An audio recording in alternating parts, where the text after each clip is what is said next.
Something too quick. Sorry.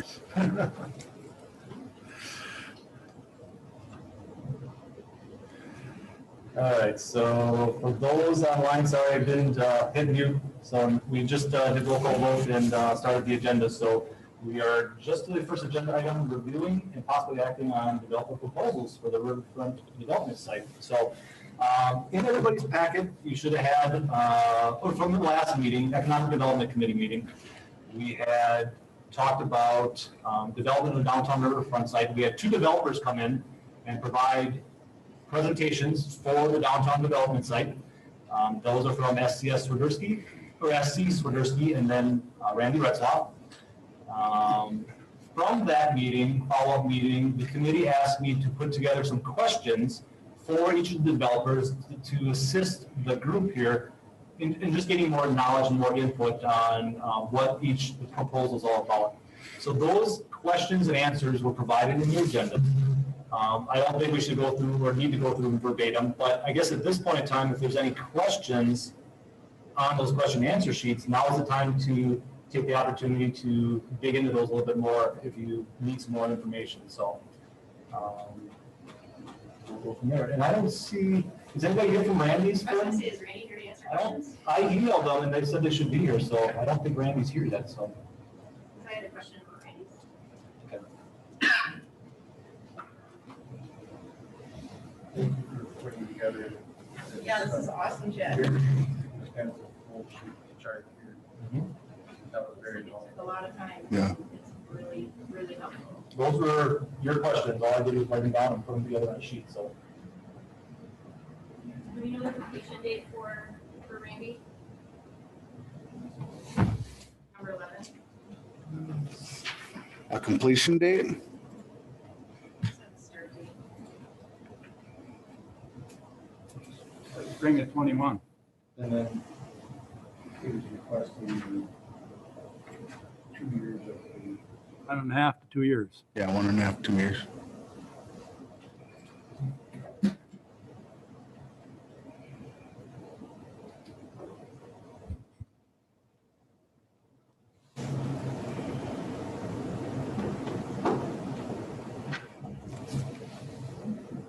Okay, maybe a question then for, I have a question for each developer, the question I received from a couple of people.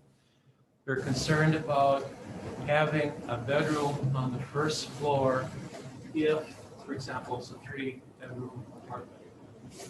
And so looking at the answers, SC, Swiderski. sorry, for some reason, I'm trouble pronouncing that. It says no, the 2-bed, Bedford buildings have all bedrooms on the main floor. Can you expand on that? Does that mean that if I wanted a 3-bedroom apartment, all the bedrooms would be on the 2nd floor? For that question, I guess the question was for 2-story apartments. Our 2-story apartments do not have the main level bedroom, but we have several buildings that have all main level bedrooms. So if you wanted a 3-bedroom apartment, the Bedford end units are 3 bedrooms and all the bedrooms are on the main floor. We also have some 2 bedrooms that are all on the main floor as well. So for main level bedrooms, we have some great options on the site. Okay. Concern there was from senior citizens who, since there won't be an elevator or escalator, they have concerns about getting to the 2nd floor, climbing stairs to get to the bedroom. Okay, so there would be options for that. Yeah, this main level building was designed for those people, so they have everything on the main level. So it's pure 1-level living with nobody above you.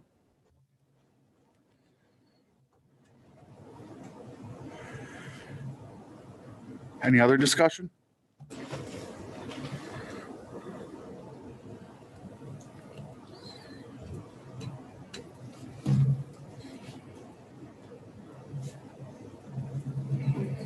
I have a question. Obviously, for the utility, to move utilities to accommodate the site plan, that would need to be done for both developers. some degree. And at what point would we know what that cost would be to the city? Would we need to have an actual contract, developer's plan and everything? 'Cause it's hard to make a decision with, what if it's $3 million to do that? Correct. So I guess one of the, and Jackie, pipe in here too a little bit, just as, on the developer side. If you're gonna choose a developer, I think you're going to work on and negotiate a developer's agreement for the property. What you've seen so far is conceptual. There's gonna be things that are gonna get flushed out and changed and modified throughout the process. But throughout that process there's gonna be some costs because you can't really determine the cost of moving utilities until you know exactly what the developer's site plan is exactly. So there's gonna be some engineering and some things figured out to a point where, okay, this is where everything's gonna be. Now you gotta get some engineering costs for that. And that's when it's gonna be determined in your developer's agreement. So through negotiations, you're gonna come up with, hey, the developer's gonna say, and they started that process a little bit in the question and answers and what they're kind of looking for. But there's going to be a negotiation phase where the developer and the city are going to come together and say, hey, we want this, you need this, we're going to provide this, they're going to ask the city for this. That's going to get flushed out in the developer's agreement. And you guys can be involved in that process too, to a point. I mean, if you guys want a specific color on the siding, throw that in the developer's agreement. That's what you're looking at doing. So once you get to the point of creating that developer's agreement, all the I's dotted, all the T's crossed, then you're going to go to the point of actually with the construction phase. Wasn't one of the figures thrown around $1 million? I think there's been a lot of things thrown around, but conceptually, you're not going to know until a good site plan's figured out and some engineers are going to look at it and say, okay, this is exactly where that pipe needs to go now. And this is the depth that needs to go now. And this is the pipe size that needs to be and stuff like that for the public side of it. The laterals and stuff like that, that's going to get the developer. They're going to have to kind of figure out, all that stuff. But, I really can't give you a perfect number, a really good number until we know exactly where things are going to go. And you might have to spend some cost and some engineering up front to really say, hey, this is what it's going to cost for that. And we're going to want to do that because we want to make sure that those facilities are spec'd out to our specs. We don't want clay tile back in. We can't do that. It's got to be something that we want our engineers to be comfortable with stepping out. So there's going to be some, like I said from the beginning, this is kind of the start of a relationship and some negotiations from that point. Jackie, as the developer, did I miss anything? My way off? I can understand the last part of the question. Do you think that's accurate on your end? Have you seen it done different ways? No, that's exactly accurate. So if we would start moving forward, we'd finalize our site plan. We'd get feedback from you on changes the city wants seen. But once we're kind of in agreement on the general site plan, we will hire the engineer to actually do those calculations for us and to help us make a utility plan that we can present to staff. And then we work together to figure out, make sure we're meeting your specifications. You'll know where the utilities need to come into our building. We'll show you where our mechanical rooms are and the specs for what we need for service to the different buildings. And then we can flesh out that developer's agreement with the, and then you can get further details on your costs as well as we're getting ours from our engineers as well.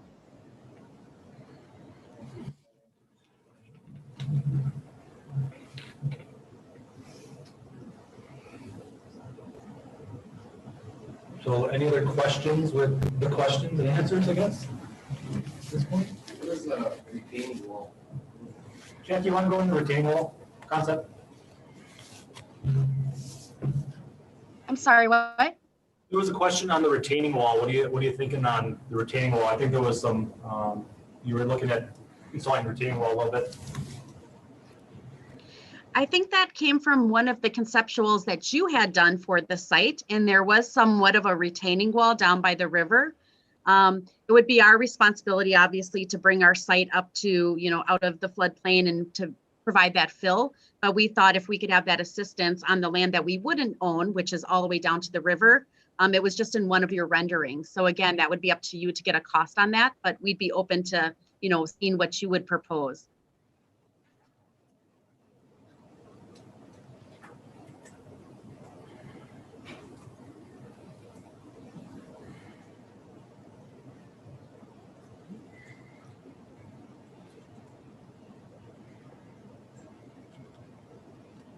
Any other questions?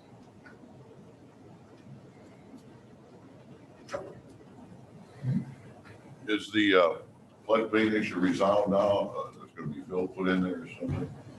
Went in?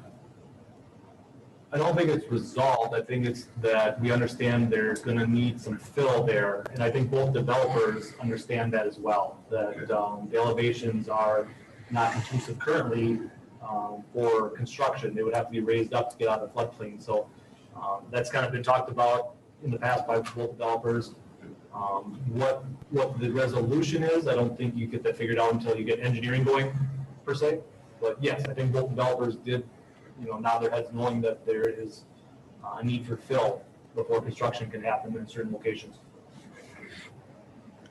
Is it as simple as it sounds? Is it you've got a massive floodplain and then you build up an area that's just not part of the floodplain anymore? Or is it,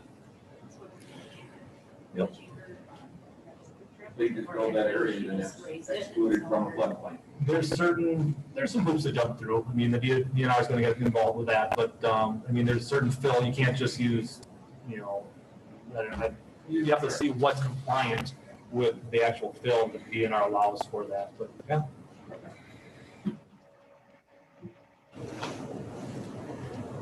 And know your point. I don't think it's just that simple. It's a process you got to go through. But yeah. Yeah, I didn't know for insurance, I thought there was a 100-year flood something and this just because we fill it, we have to, I don't know what that process is.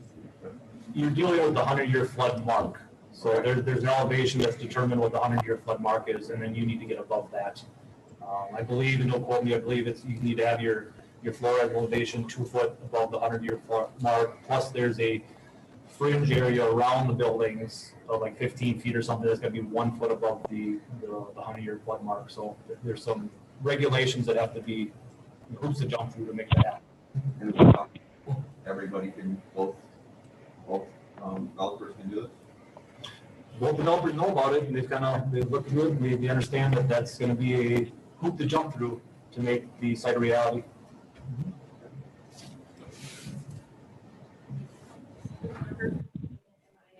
Reading this correctly, there would be some cost for the city to continue to go going north. Number 50. This talks about the road development in regards to being private versus public roads. If you look at the map, Wyman, that's a public road. That's in between Hilker Trucking and the development. That stays public road. Smith Street is a road that comes off of Smith Street by the childcare, and there's utilities that run underneath there. So I would say that we would have to keep that corridor a public right of way just because of the utilities and things going on there. So I wouldn't even recommend that we want that to be a private road stretch. I'll bring up some mapping real quick, just to kind of. You mean south of Wolf River Ave? Or North. North, yeah.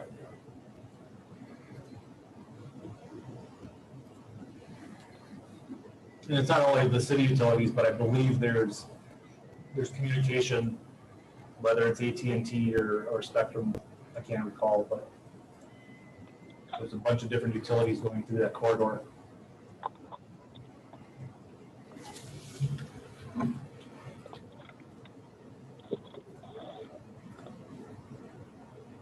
I think Chad, there isn't AT&T or something, almost a lot of the risk capable. Yep. So this is the Smith Street corridor that we're talking about. There's currently that road right there. And then, for example, if I just bring up stormwater utilities, for example, it shows that there's utilities underneath that corridor. So this would stay a public street. This, I would think would say a public street because we've got utilities underneath there. And then Wyman would continue to be a public street, whereas both proposals, the interior sections of the development would become private. So privately plowed, maintained, and such.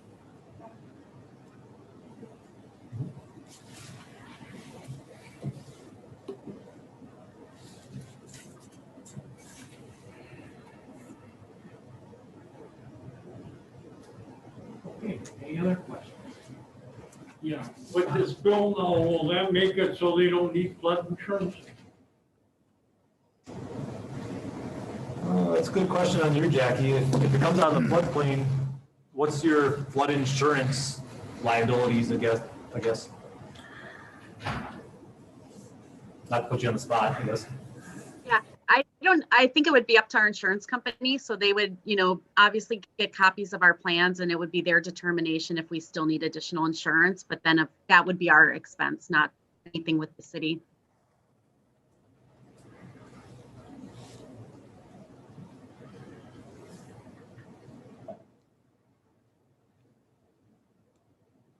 Any other questions?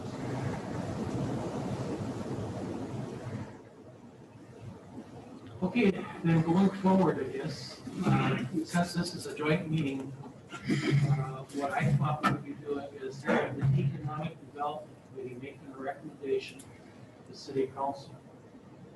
And then City Council will consider that recommendation and make their own decision, so to speak. So they can agree with the Economic Development Committee like they always do, or do their own thing. But we start this out with the Economic Development Committee, who are the ones that kind of initiated this discussion, to make a decision for the City Council. So you've kind of heard the developers, you've seen the analysis that Chad put together, and so I think it's time now to make a decision on where we go from here. And the suggestion has been that we pick one of the developers then to kind of take us to the next step. And as Chad has kind of outlined that, what this next step is the development of the development agreement, right, Chad? Yep. And so that development agreement will still come back to City Council to be approved and blessed and all that. But we want to, I think, pick one developer to move forward. So that, because at this point now, we're looking for the developer to put bucks into this thing in terms of engineering, design, and so forth. And so it's not something that we, I think, want to take lightly, or have both developers put lots of money into this thing, and then when the developers find out that, oops, sorry, we're not going to do it. I think it would be fair to them, the developers. We're so happy that we do have two developers come forward who want to stay on the good side of these people. And I think we should pick one of the developers then, go ahead and develop the development agreement that would then eventually be approved by City Council. So that would be my suggestion. Economic Development Committee, members of the Economic Development Committee, I'm looking for a motion from you. Where do we go from here?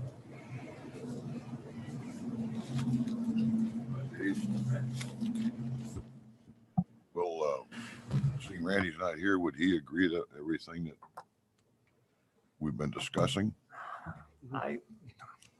We don't know that. From what I've told you right now, I'm under the impression that that's the conversations and that's the intention that he has right now too. I sent him emails as well reminding him about the meeting, so I'm not sure why. Hopefully something bad didn't happen that he didn't show up, but because he submitted the questions late last week. So, and I told him at that time when the meeting was, and I sent out an email yesterday, just reminding him. So. And nothing needs to be clarified on his answers. Unless you have a question. No, as far as you're concerned. Well, I think two of his questions, the last two questions, I think his answers were flipped. I don't know if you caught that. I just think the questions seemed. Yeah. So for whatever reason, I think he flipped them there. But other than that, he pretty much answered them to a point where that was consistent to what he was saying before too. on that basis, Mr. Chairman, I would prefer to keep it local. We've seen some of the buildings he's built and developed here. I move that we accept his. Tom seconds. Motion made by Fred, second by Tom. Go ahead with Randy. Discussion. I'd like to speak, if I could. Go ahead, Hans. Thanks. I guess I have some thoughts and I have a perspective. It's kind of a layered perspective. My initial gut reaction is that I'm not in favor of this particular site being used as purely private residential. I think right now it's community property. And so any proposed use for the property should, to the best of its ability, benefit the entire community. I'm not saying that there's no private development that would in fact accomplish that. I think that there is a private development opportunity that could come along that would accomplish that. I would use an example of, for instance, if we could put something like a YMCA there, which would be a private development, but it would be something that would benefit the entire community. I'm not trying to, I'm acknowledging the work that's been done for years in trying to get something to this site, including very recently. I appreciate all the work that everybody's done. It just seems to me that there's perhaps a better use to the site.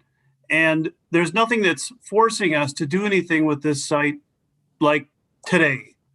If a better project comes along in a year from now, 2 years ago, a few years from now, the opportunity will be there and the green space will be there and will be ready to go, hopefully right away. I suspect that I'm probably in the minority in this view, and that the committee and ultimately the council will probably decide to move forward with a proposed residential project. If they do, I would urge the committee and the council to urge the developers to come back with a plan that either in design or construction is just something really unique and really special to benefit and highlight our waterfront and be something that we can be proud of 50 years from now. Because I'm assuming that these buildings are still going to be there at that time. And is that something that we're still going to want on the riverfront 50 years from now? I realize that's hard to predict, but we have an opportunity here to set the trajectory of that project in these buildings, and I think we should do it. I'm hesitant along those lines to make a proposal today that we should go with one developer over the other, because I think, as has been pointed out, we've just seen renderings. And so we would be making a decision to choose one developer over another based upon renderings, and that's about it. It seems to me that we should keep this a competitive process for these two developers, and frankly, any other developers that may come along. I understand that there's some engineering work, there's some site plans that may be developed. I think we should give them an opportunity to do that. It can be an iterative process where they come to the city and ask us for advice and suggestions, and we give that advice and suggestions. But I don't see any reason why we should be committing to one developer now and essentially telling all other developers, go away. Because we don't know yet, as we sit here today, what the ask is going to be. And so it makes me kind of nervous to hitch our wagon to one developer over the other without knowing exactly what they expect from us or what we expect from them. It may turn out that the answers we get a few months down the road are unacceptable to us. And in the meantime, we've pushed all the other developers away and we're back at square one.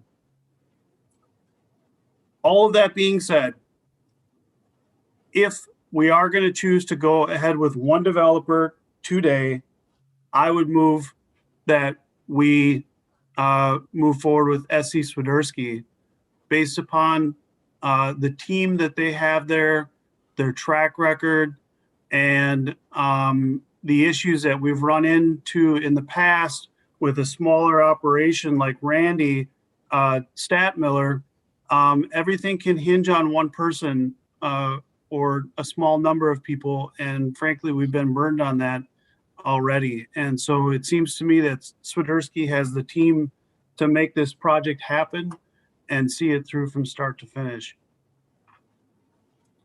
Okay, thank you, Hans. We do have a motion, however, on the floor. And need to go with big, that's what we'll need to move. We're still in discussion phase though. Still in the discussion phase of that.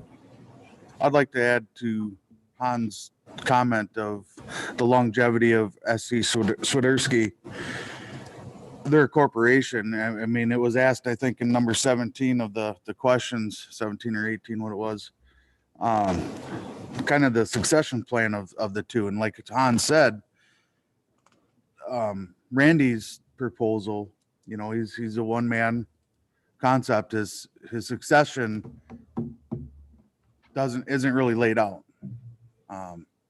I definitely like the local entity of it and working with a local person, but in the longevity of it, Swiderski is going to be there 50 years from now to keep that development going and up to date and current. We don't know what the longevity of the other developer would be.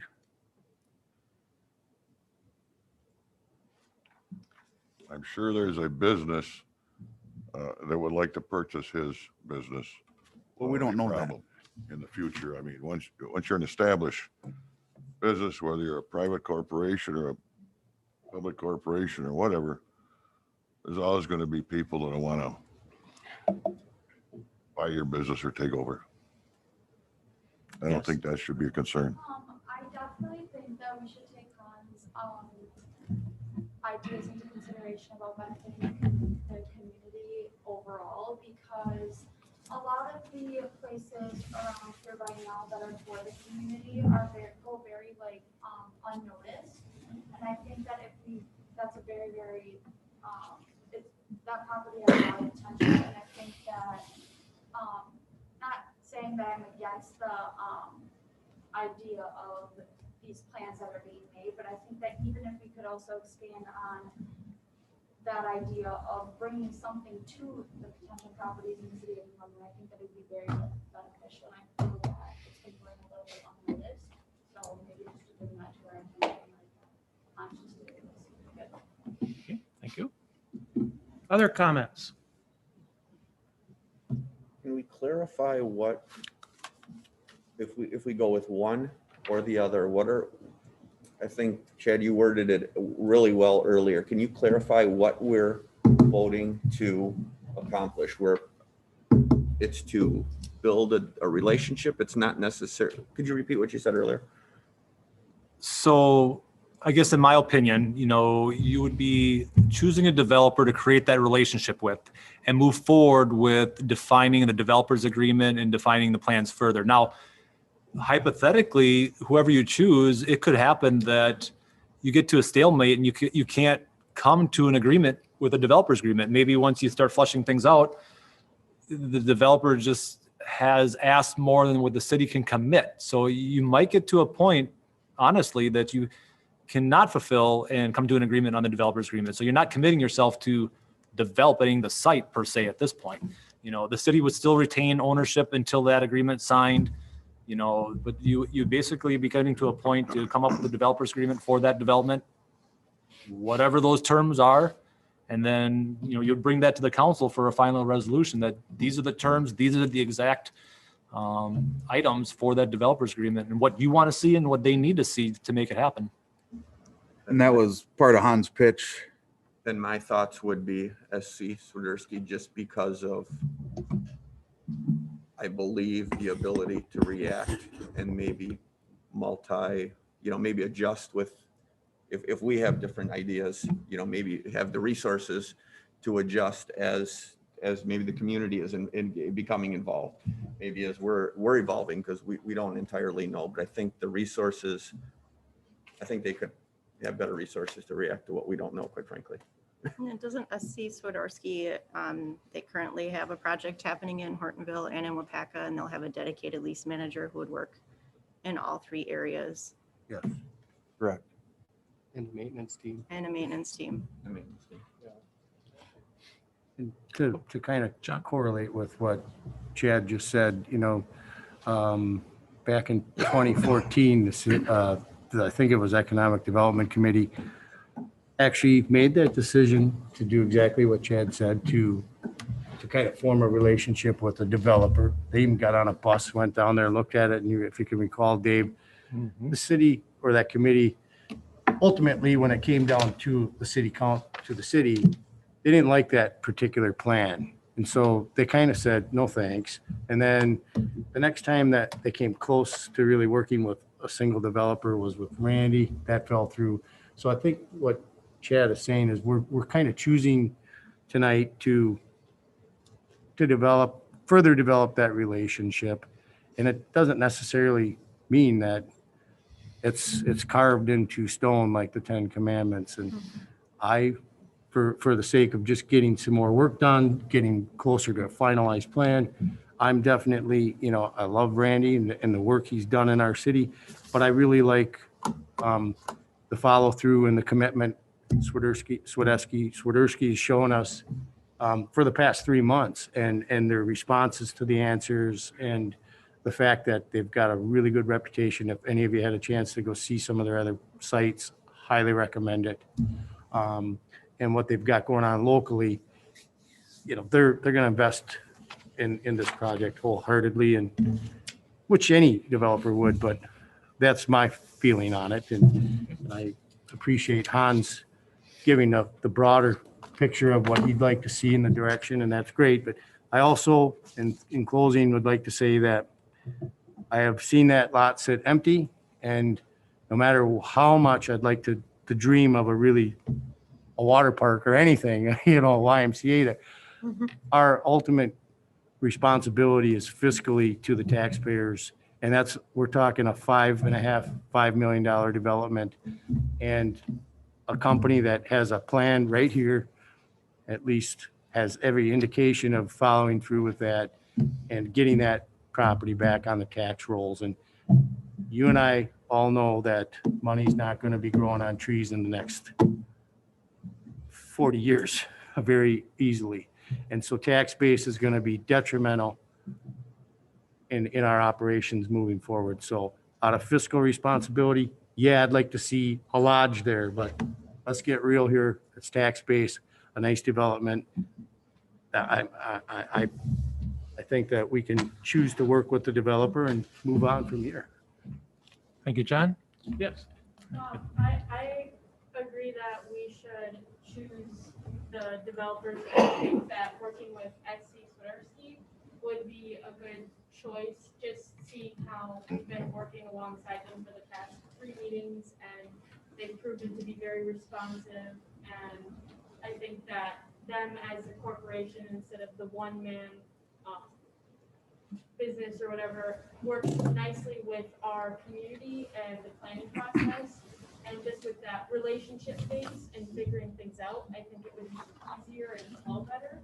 So for that reason, I think that working with them would be really great. But I do also like the idea of tying in the community thing. And I do agree, though, that with the demand for housing and everything, that the logical response would be to get moving forward with the project. Andy? And I do agree that would probably be the partnership aspect today. I think that would be a very wise choice, because they have been giving us strict information. They've been very cooperative. They haven't been steering around, and I do agree with Lynn on that. Thank you. Any other comments? All right, if not, I will call the Mike. I think right now, your best bet is to have a show of hands rather than just a voice count, because Boy Scouts can be No, we'll call the roll. That's all the Roll roll call. No, no, and something else. All right, Chad? One other thing, I just realized that the motion was made by Fred and then seconded by Tom. Tom, you're not on this committee, What committee? the Economic Development Committee. Well, I thought it was. Should be David Asman, Bill Bishop, Dave Dorsey, John Fache, Kitty Johnson, Okay, April. Right. Kennedy, Dave Morek, Mike, Hans Thompson, Alina, and Fred. Yep. So you're not on economic, so we need a second yet we technically. need a second then to Fred's motion to move ahead with Randy. Is there a second Sure. from the Economic Development Committee to move ahead with Randy? Gotta be somebody. Hearing none, motion dies. Is there a motion then to move ahead with the name I cannot pronounce? I'll make that motion. Okay, David makes the motion. Is there a second? Bill seconds that. What does this motion state? Now, this motion would be to move ahead with SC With what? Swiderski. Swiderski. For some reason, my time. Just say SCS. SDS.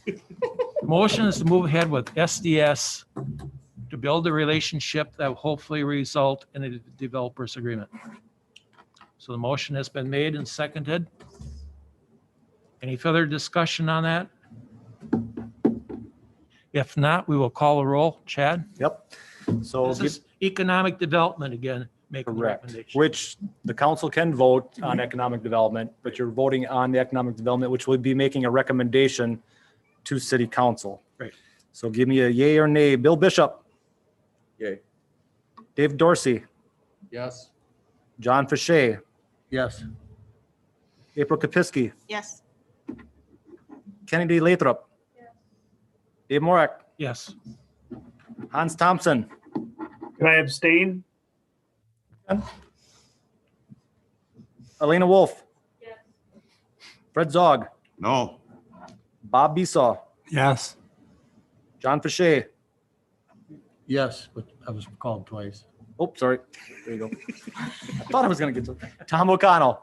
No. Lori Dean jumped off. I don't know what happened there. Mike Barrington Yes. and Mayor Mark. Yes. 1, 2, 3, 4, 5, 6, 7, 8, 9, 10. I got 10 yeses, 2 noes, and 1 abstention. Okay, motion carried. Thank you, Chad. Yep. All right, then I suggest maybe we finish economic development, Mark. Is that how we Yes. want to go through this?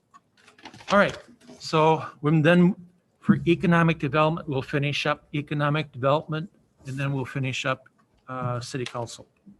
So for economic development, then we're done with item number 4. Move on to number 5, updates. April? So for business updates, since the last time we met, there's been quite a bit of movement, whether that be businesses relocating or retiring. Wolf River Lawyers, they were located at 504 North Water Street. They have relocated to 213 West North Water Street, so right up the road to Earl Waters' office. And Earl is going to be joining their firm. That was effective at the beginning of the year.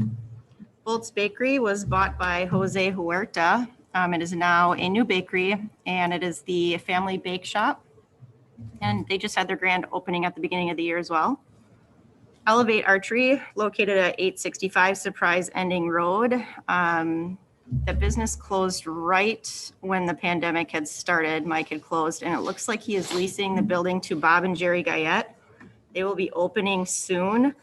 It is called the Ultimate Sports Complex. They will have wrestling, CrossFit, and competitive sports. So that will be coming soon. They're also going to be joining the chambers. So if you subscribe to our chamber newsletter, you can read more about them there.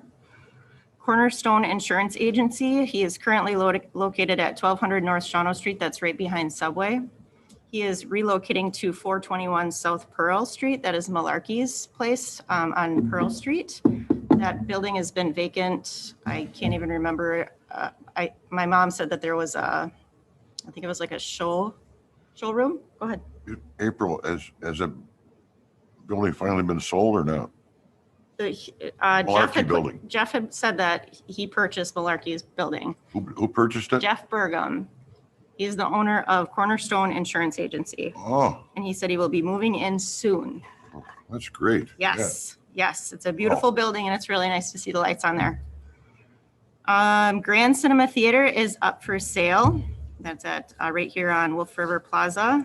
Current price is $575,000. If you need to get in touch with a realtor, that is going to be Becky Rodriguez. I can get you information on that. The former Huntington Bank at 403 West North Water Street was purchased by Living Waters Assembly of God. So that will be a worship center. Pastor Kevin Eckhart is the lead pastor. And they also have a youth pastor and a worship leader. And they're currently conducting worship out of a home. So that looks like the lights will be on there soon too. Marriott Travel. So Marriott Travel, Michelle's kind of bounced around a little bit in the last couple of years. She was located in the former Huntington Bank upstairs. She moved into her home during the pandemic. She is now relocated, just picked up her keys at the end space on North Water Street, which is near Anchor Park. It's 106 West North Water Street. That was formerly where the Democrats were set up temporarily. Hare & Company, which is on Pearl Street. Patty Kaepernick has done business in New London for 40 years, and she is hanging up her hat and retiring. So we're working to get another salon in there. And then Jolly Roger's Pizzeria, if you have driven by, you can see that they are doing some exterior improvements, which is really nice to see. Very good. Excellent. Any questions for April? Thank you, April. That's a very informative discussion.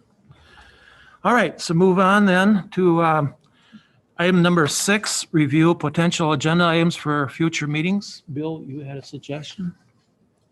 Yeah, I had a gentleman that I've worked with over the last year and a half, and he a new business to the community. I brought him to the chamber meeting, and if we have time, it would be nice to maybe have him spend a few minutes, talk about, you know, how he came to his business here in New London. If we find value. It was one where he walked in, I shared with him some info on SBDC. I had a great experience with those folks, came back, and so if we have time, it's called Macaport LLC. And if not, we can reschedule, but if it's good, I'd like to have him come for just a few minutes. I also have a recommendation. Emily Kling is currently a senior in the New London High School. She's also a DECA student. She's been partnering with the Chamber and the Revitalization Subcommittee to complete a tourism project. We had her at a Revitalization Subcommittee. She had some really great feedback on the vacancies downtown. She's been a huge piece of the puzzle with these business updates as well. So if we can put her on the docket, I asked her about the next meeting, and she said maybe March would work better if you had an opening. Great. Cool. Any other suggestions? Fred? David, that Oliver, I can't pronounce the last name, but I've heard about him. He's an interesting character, advancing Wisconsin. Yep. I know he's been on, there's a potential for many months. Yeah, it'd be nice to pursue it. Yes. Okay. Anybody else? Okay, we'll work on that. Chad and I will find somebody to come to the next meeting. You shoot me a message if it's okay, and then I'll check his availability. Sounds good. Sounds good. Yep. We'll just stay in the loop. Thank you. Good. Public comment? Any public comment? Okay, great. The next meeting, February 23rd, 4:30.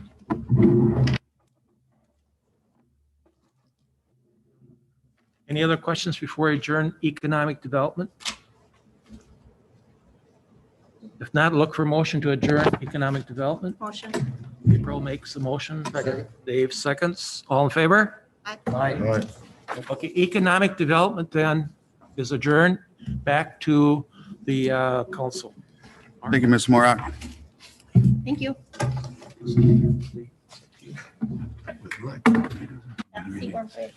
You're welcome to stay, April. Yeah, everybody's welcome to stay if you want to. Well, I thought it was okay.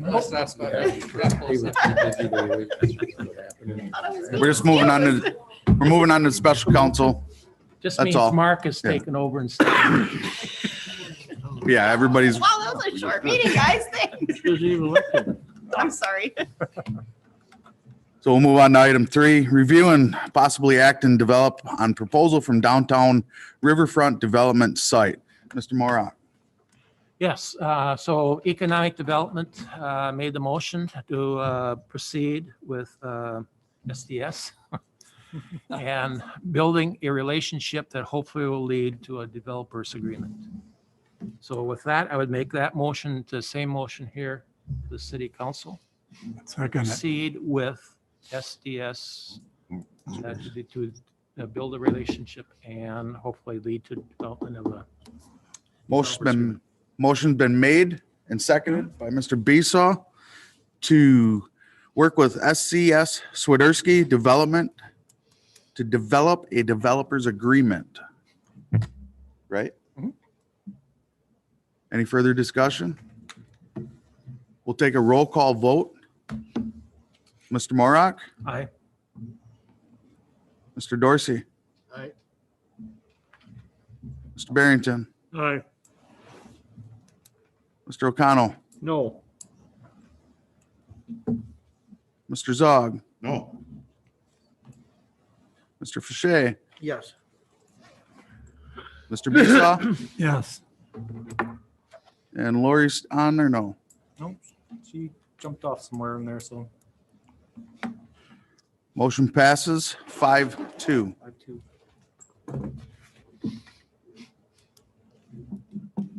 All right, move on to adjourn. If we can get a motion to adjourn. Motion been made and seconded by Mr. O'Connell. Did you get the first one, Mr. Barrington? Barrington and then O'Connell. All in favor, say aye. Aye. Opposed? We're adjourned. I want to thank the participation from the particularly economic development and everybody that attended here, including the high school students. So proud to have you folks a part of this group. I can. Very active. Really appreciate your input. Thanks, Jackie. We'll be in touch then.